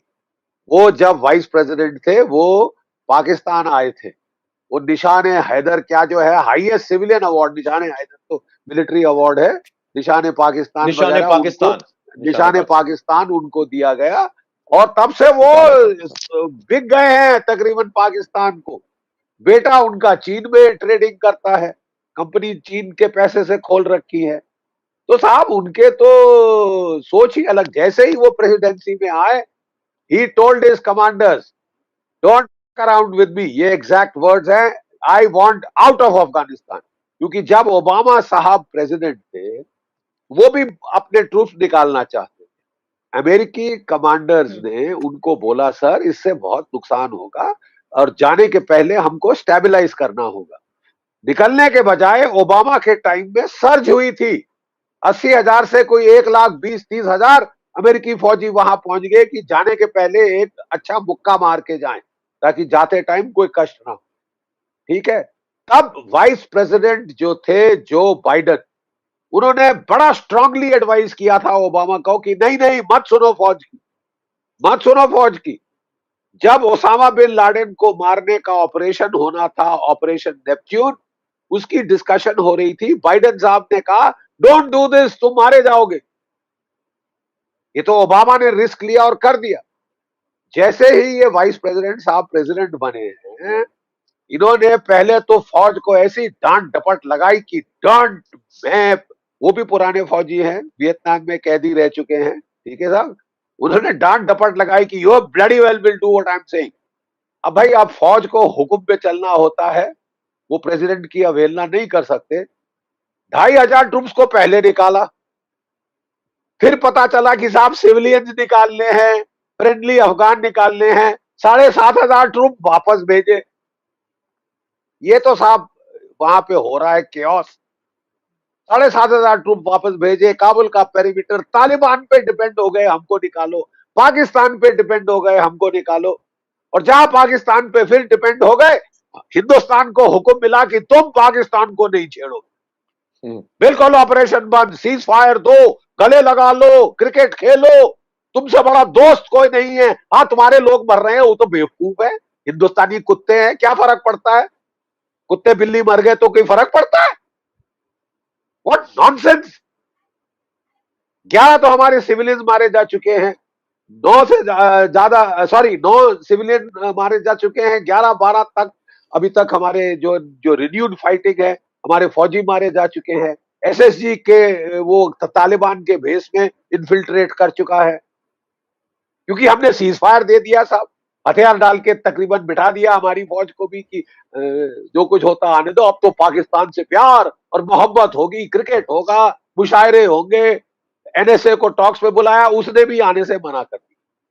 मतलब क्या, मतलब बुलाने की जरूरत क्या, उसे सिर्फ ये बोलना था कि भाई तू, हम 50,000 टन अनाज अफगानिस्तान के लोगों के लिए भेज रहे हैं, तुम जाने दो। क्या वो मानने वाला था? उसने तो साहब आने से ही मना कर दिया। अब आई एम श्योर ये सिंक इन हो गया है। आफ्टर ऑल लोग अंधे तो नहीं है साहब, हमारे सामने बड़ा युद्ध आ रहा है, ठीक है, आप लड़ना चाहें या ना लड़ें, आपको लड़ाया जाए। You think so, sir? This is sunk in with the government, or do you think they're still not grasping it well enough? I think it has sunk in because somebody has to be blind not to see this, and their people are not blind. People are not blind. ये जो Taliban supporters थे हमारे यहाँ, पता नहीं foreign ministry वो sold to the Taliban, हमने बात कर ली है, Sanekzai is the greatest hero of the Taliban. Sanekzai को कोई थूकता नहीं उसके ऊपर तालिबान में। और ये दोहा वाले, बिल्कुल सही कहा ललित ने, वो दोहा में ही बैठे हैं, बरादर की पिटाई हो चुकी है, ठीक है। तो लेट्स टॉक सेड, ये जो दोहा वाले ऑपरेटिव्स थे उनको अच्छे छिटक के अलग किया गया है, और लेफ्टिनेंट जनरल फैज हमीद वहां गया कि जो हक्कानी ग्रुप है वो इंचार्ज बने, जो उसका खास पाकिस्तान के चमचे हैं उनको चार्ज देके आया गया। और ऐसी सड़ी सरकार बनाई है ड्रगीज, ड्रग स्मगलर्स की, ड्रग पेडलर्स की, क्रिमिनल माफिया की, और जो 37 मिनिस्टर्स में से 17 तो ग्लोबल टेररिस्ट लिस्ट के ऊपर। पाकिस्तान खुद नहीं रिकॉग्नाइज कर पाया। इसी पाकिस्तान की प्रॉब्लम ये है कि ये हमेशा ओवर रीच करते हैं, ये अपने आप को 30 मार खा समझने लगते हैं। ये समझते हैं कि आज तो बस हरा दिया हमने, चित्त कर दिया अफगानिस्तान को, कल हिंदुस्तान को चित्त कर देंगे। केवल बातों से चित्त नहीं होता, इतना बड़ा मुल्क बातों से चित्त नहीं होता। अगर हम खुद चित्त ना होना चाहें तो बात यह है कि अब लड़ने का टाइम आ गया है। और आपको बड़ा क्लियरली अमेरिका को भी बोलना होगा साहब, अगर अमेरिका इतना दुश्मनी दिखा रहा है, एक तो क्वाड की बात हो रही है, आपको F-35 देने को तैयार है, आपको न्यूक्लियर सबमरीन जो ऑस्ट्रेलिया को दे रहा है देने को तैयार है, रूस दे रहा है हमको, लीज पे दी है न्यूक्लियर सबमरीन, अपने लेटेस्ट फाइटर वो जो है उनका स्टेल्थ फाइटर वो बेचने को तैयार है। अरे साहब हम फ्री की भीख नहीं मांग रहे, आप पैसे देने को तैयार है, लेकिन अमेरिका हथियार देने को तैयार। उसने पाकिस्तान को बियॉन्ड विजुअल रेंज मिसाइल्स दिए थे, जिनकी रेंज हमारी जहाजों की रेंज से ज्यादा थी, और तभी हमको नहीं, जो हमारा जो पुलवामा के बाद जो एयर बैटल हुई थी, अभिनंदन का नुकसान हुआ जी। मिग 21 गए हमारे, वो 35 किलोमीटर रेंज का मिसाइल लेके 80 किलोमीटर रेंज के मिसाइल से उसने आपको उड़ा दिया। मतलब देखिए, तो we will have to get ready. अब थोड़ी पिछले 2 साल से जब चीन ने आपको थोड़ा सा हुकारा है, तो यहाँ वेकअप कॉल आई, और अब भी हमको वेकअप कॉल में आना पड़ेगा। अमेरिका वो सब ठीक है, अपनी ताकत अपनी बढ़ाइए, इतनी सक्षमता करिए कि you defend yourself, yes, you look after your own interest. एक चीज जो सब मिलिट्री पर्सन वो फील करते हैं, जो अभी आपने कही, और ये पॉइंट कई बार कर्नल रामा सर ने भी बोली है, कि डिप्लोमेटिक एग्रेसिव डिप्लोमेसी ना करके, और समहाउ वहां पर बहुत ही एक वीक डिप्लोमेसी की वजह से कई बार ये जो स्ट्रेटेजिक एडवांटेजेस है, ये इंडिया ने पास्ट में भी लूज किया है। तो आपको, और ये मेरा सवाल जनरली आप तीनों से है, मेजर जनरल साहब आपसे, कर्नल रामा सर आपसे, क्योंकि ये बात कर्नल रामा ने बहुत बार कही है कि डिप्लोमेटिकली हम लोग एडवांटेजेस लूज कर देते थे, और अंबरदार सर से भी, जी से भी, कि आपको क्या लगता है कि कहाँ डिप्लोमेटिकली हार्डनेस करने की जरूरत है? काफी प्लेयर्स हैं, जैसे ईरान है, चेचनिया है, वो है, कहाँ से हम इंटरवीन करके एग्रेसिवली अपने एडवांटेजेस कंसोलिडेट कर सकते हैं? मैं बोलूं मैम, मुझे निकलना, सर आपकी इजाजत हो तो मुझे निकलना है to reach hotel. So last comments from all of you on this. या जी जी जी जी, देखिए ऐसा है, हमारे यहाँ जो मैं जब बोलता हूँ नॉर्थ ब्लॉक और साउथ ब्लॉक, मेरा तात्पर्य हमारी ब्यूरोक्रेसी है, चाहे वो इंटरनल सिक्योरिटी हो या फॉरेन अफेयर्स के लिए हो, उसको हमें दोबारा से, उसका करिकुलम बार बार हर प्लेटफॉर्म पे बोलता हूं, हमें उनका करिकुलम आईएएस और आईपीएस के लिए, हमें आईएफएस के लिए करिकुलम बदलना पड़ेगा, क्योंकि उनकी सोच, अभी जब पुलवामा का एक मिसाल देना चाहता हूं, पुलवामा का जो एक बार ये एनिवर्सरी हुई थी, पहली एनिवर्सरी जब मैंने बालाकोट का अटैक किया था, उसकी पहली एनिवर्सरी में किसी एक प्लेटफॉर्म पे था, बहुत बड़े स्ट्रेटेजिक एनालिस्ट थे, जनरल थे, एयरफोर्स के ऑफिसर थे, नेवी के ऑफिसर थे, और सीनियर डिप्लोमेट्स थे। तो वो लोग जश्न मना रहे थे, नेवी वाले बोलते हमने ऐसा किया, हमको मालूम है नेवी का बहुत बड़ा रोल था बालाकोट पे, जो हम आम लोगों को नहीं मालूम है। डिप्लोमेसी का भी रोल था, और आपके आर्मी का भी रोल था, एयरफोर्स का रोल था, सब अपना अपना वो ले रहे थे कि भाई हमने ऐसा किया, हमने किया। एक इंटरवेंशन मैंने किया, मैंने कहा सर 2014 से पहले भी आप ही की आर्मी थी, आप ही जनरल थे, आप ही एयरफोर्स के ऑफिसर थे, आप ही नेवी ऑफिसर थे, आप ही डिप्लोमेट थे, तो आज तक हमने ये बालाकोट करने की कोशिश क्यों नहीं की? क्योंकि political, there was absence of political will. और डिप्लोमेट्स मैम, डिप्लोमेट्स, कई डिप्लोमेट नाम नहीं लेना चाहता हूं, जो आगे आगे थे, इस सरकार को गोड कर रहे थे कि आप तालिबान को रिकॉग्नाइज कीजिए। They are very senior who have been on Afghanistan, Pakistan desk in our foreign ministry. नाम नहीं लेना चाहूंगा उनके, और से, क्योंकि उनकी डिप्लोमेसी की वजह से हमने बार बार मार खाई है। हमने जो काबुल में, जो ढाका की हिस्टोरिकल जीत को हमने लूज किया शिमला में, because of diplomats. That is Kashmir, Kashmir को आपने लगभग दे चुके थे मैम। साक का जो प्लेटफॉर्म था ना, वो it was reduced India Pakistan on Kashmir. ये नहीं कि इंडिया का कोई नैरेटिव था वहां पे, वहां पाकिस्तान का नैरेटिव चलता था कि हिंदुस्तान को कितना गोड कर रहा है कश्मीर के ऊपर कंप्रोमाइज करने के लिए। We have to put pressure. No just a second, जैसे अभी हम ये बात कर रहे हैं, आपका प्लेटफॉर्म, आपकी आवाज, ये हमें प्रेशर बिल्ड करना है सरकार के ऊपर। आपने देर कर दी, आपने नॉर्दर्न एयरलाइंस को अप्रोच करने के लिए, उनको एटलीस्ट मॉरल सपोर्ट देने के लिए आपने लेट किया, लेकिन अब किया, देर किया, दुरुस्त किया। जो एनएसए की मीटिंग हुई, मैं समझता हूं एक शुरुआत है। Public pressure, home north block और साउथ ब्लॉक पब्लिक प्रेशर से चलेगी, क्योंकि जब पॉलिटिक्स के ऊपर प्रेशर पड़ेगा तभी रिएक्ट करेंगे, नहीं तो निश्चिंत होकर नहीं बैठ सकते। जैसे मैंने बोला, ये अफगानिस्तान पाकिस्तान की प्रॉब्लम नहीं है, ये हिंदुस्तान की प्रॉब्लम है, हिंदुस्तान खतरे में है, ये याद रखिएगा। Final closing comments, Colonel sir, आपको, and last में I'll take the closing statement from General Bakshi. Colonel sir, quickly, you also always have had this point about diplomatic lack of harnessing at the diplomatic level of the advantages, strategic advantages. We have lost on the table what we have won in the battlefield more than once, and there are so many. We have had so many, क्या बोलते हैं? We have done such blunders, yes sir. Blunders. Okay, yeah, agreements and things which have all been thrown into the dustbin by China, by Pakistan. We know that. So I'm not touching upon those issues. But then we have to, today, we have to take care of our security, and there's no doubt about it. We are a growing power. We have to do a cost-benefit analysis of what we are doing in Kashmir. See the number of people we have got there. Why have we got so many people there? Are we not really taking action against the people who are creating a problem? That is the Pakistani army. Are they being punished for what they are doing? Since October 1947, they have been sending people across to Kashmir.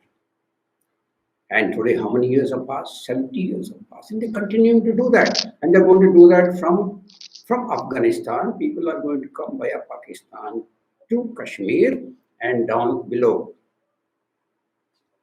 Already, you have seen how drugs are coming from Afghanistan all across our borders.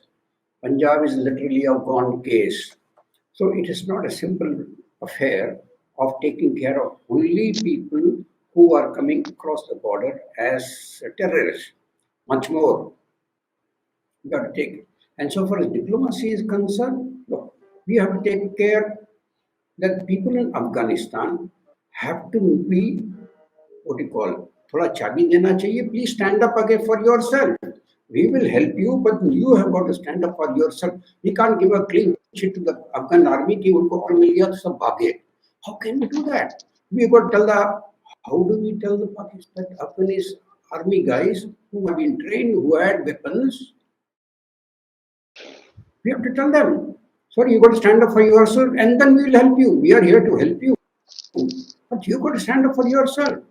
And the last 50 years has been going on. And we can't sit and say that, chalo ho gaya ji, hukum mil gaya, to main bhag gaya. You can't accept that. It's just not acceptable for Fauji. Sorry, not acceptable, sir. Let me now come for the final comment to General Bakshi. I will again put the entire this thing. Let's come to the present situation now. Two things. How prepared is the present government in terms of clarity, and then how we can just take over and get, because it is not, we have been defensive for too long. You rightly pointed out there is a need to completely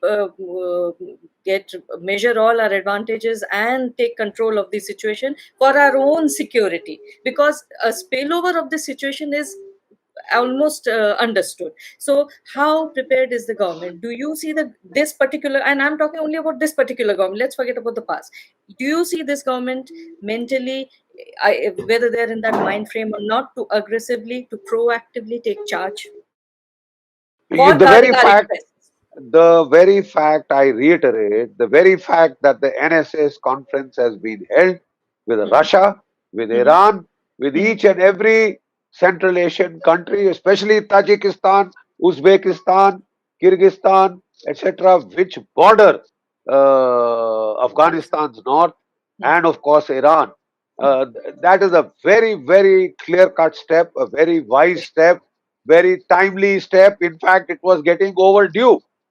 So I'm glad and we are relieved that at least we are now seeing action in the right direction. What the specifics of that action are, we would leave it to the government. I would not like to talk much about it. But the simple fact is that you will have to make a clear-cut choice. Does this Taliban regime suit our national security interests? It does not. Never. It is hostile, inimical. For anybody to dream or imagine that this is Taliban 2.0, how different, how reformed they are, my God. Yeah. I mean, it's a joke. Delusion. It's a delusion. Some people are living in Alice in Wonderland. They have to be brought out of it before they do harm to national security. So the fact is, we do not have to intervene militarily at this stage. We have to help the Northern Alliance. Nice, yes. And we have to help all the forces which are hostile to the Taliban. And let me tell you, they are increasing by the day. Yes. Initially, it was only Panjshir, the son of Ahmad Shah Massoud, and Amarullah Saleh who were leading the fight. Amarullah Saleh lends legal respectability to the fight. Yes. The only elected government in Afghanistan was the Ghani government. Ghani went out. Amrullah Saleh is the acting president. Yes. And legally, it would be absolutely in order to support him against a mafia bunch which has not been recognized even by Pakistan and China. So we need to be aggressive and outright in our support to the Northern Alliance. All right. We need to give military support, and you may have to intervene physically if Pakistan tries to come. What is the way of intervention? Very To clearly fight spoken. the Pakistani army, do you have to go to Afghanistan? You don't have an LC? No. You don't have an international border? You don't have your navy on the seas opposite Karachi? You don't have your air force here? And अब मारो इनको अच्छी तरह से इस तरफ से, ठीक है? And automatically the effect will go to Afghanistan.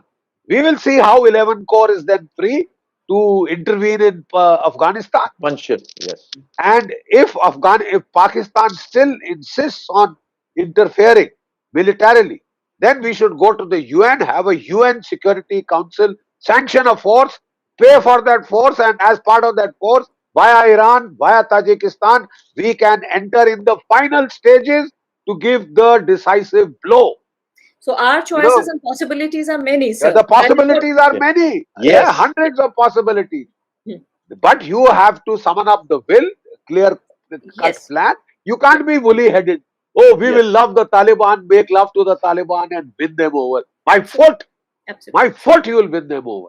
You are allowing them a reprieve to try and now destabilize Jammu and Kashmir, which had more or less, like Lalit said, there was a lull there. We had totally controlled the situation. No, again you are taking it back, snakes and ladders, because suddenly American interests are more important than our national interest. What bloody ceasefire? Now he is blatantly interfering, attacking across the line of control in terms of sending infiltrators, SSG, and you still want to have a ceasefire? I mean, I don't understand this.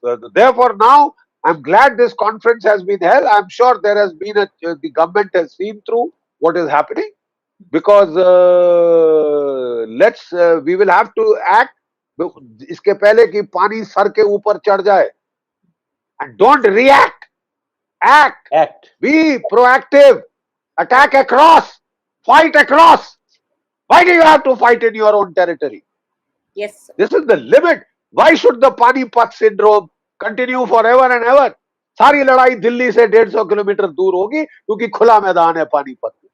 सारी पानीपत की लड़ाई हारे हो. Why should the fight take place on Indian soil? Why not on Pakistani soil? Why not on Afghan soil? Why do you have to wait for him to cross to fight him in Rajouri? Why can't your special forces go across? Yes. Your air force can do a lot of damage. Your navy can do a lot of damage. Terrible damage. Providing we learn to use the power. The problem is the mindset. The problem is the Gandhian mindset of our foreign ministry, of our bureaucracy, That is what I was trying to which get are at. more intent upon waging peace as opposed to waging war. I was trying to get this out of your mind, out of your mouth. The only time that the bureaucracy had also come on page was in the 71 war, when all of us were fighting to defeat Pakistan. And we beat Pakistan. We broke it into two. But we created a new nation state, 93,000 prisoners of war. I was part of that conflict. I saw it with my own eyes. That is what happens when the whole of the government approach. It's not that the foreign ministry is trying to wage peace, get a Nobel Peace Prize, win over the Taliban, hearts and minds. What a joke. You must understand we have to fight for our life. And we better fight forward. And we are rather than on our own territory. Years. So the mindset needs to change. And this whole Taliban lover brigade needs to wake up and smell the coffee before they create a disaster for India. So I'm very glad that this conference has taken place. It has given a lot of relief to us, those who love India and who are just watching this drift of support to America. Chahe aakhri Hindustani mar jaye. What nonsense! If Biden will not help us, well, to hell with Biden. We are big enough to take care of ourselves. We are a nation of 1.4 billion, second largest army, fourth largest air force, fifth largest navy. We have the youngest population in the world. If you have to raise an army, you can raise the biggest army in the world today. Yeah. So, I mean, let's use these assets and let us be proactive. Yeah. Don't be reactive. For God's sake, a major threat is coming your way. It's already on your head. It is, sir. It is, sir. Don't Don't be defensive. Don't just be reactive, and don't just keep doing consequence management. Raise costs and consequences for Pakistan. If Pakistan is the latest lover of the United States, I mean, we can't help it. We have to defend ourselves. We can't start the make love brigade to Pakistan. Bloody nonsense. Cricket matches and this and wo bhi phir aap haare. You know, when you play cricket matches, when there are families mourning their dead, civilian, military, सारों की जो बद्दुआएं लेके match खेला और पिट के अपनी बेइज्जती करा के आए. So don't do the same thing, create a similar situation on the battlefield. In that love fest with Pakistan, we have to wake up and defend our interests. We are under serious threat. Our national security is being challenged by China, Pakistan, Taliban, Turkey, and the Maoists and jihadis in your own backyard. So we have a regular Mahabharat lined up for us. You better fight. And if you have to fight, you better prepare your armed forces. Give them all that they need. Expand them. Don't cut them down. You need to expand them. You need to create out of area intervention capabilities. 2 years down the line, you may have to intervene militarily. Where is that air assault division? Yes. Create it now. Create it now. Anticipate. Look ahead. This was the clarity I was talking about, sir. I wanted to hear it from you. I'm very happy to have it so clearly and emphatically. And I'm also a little sorry that Mr. Sherzai could not hear this. He misunderstood Mr. Anvardar's. Mr. Anvardar was dwelling on a bit of history, and he unfortunately misunderstood. His problem was that he hung on the word communist. Communist, yeah, and the communist fought, and as a good communist chap, he just went off on a tangent. But actually, this talk has actually been gone along the lines of what even he would have, the kind of response he would have liked to have seen from India. Thank you so much, Colonel Rama. Thank you so much, Anvardar ji. Thank you, General Bakshi. I hope sabke paas pahunche. I hope the bureaucracy, this government is shaken to actually reclaim their space. Yeah. Their space which we have held in the ancient times. कहीं ना कहीं हम वो भूल चुके हैं, वो dominant करना. सनातन सिविलाइजेशन को रिस्टोरेट करना है. Thank you, ma'am. Ji. Thank you. Thank you so much. Stay safe, all of you. All the best. Stay safe. Namaskar, sir. Namaste. Namaste.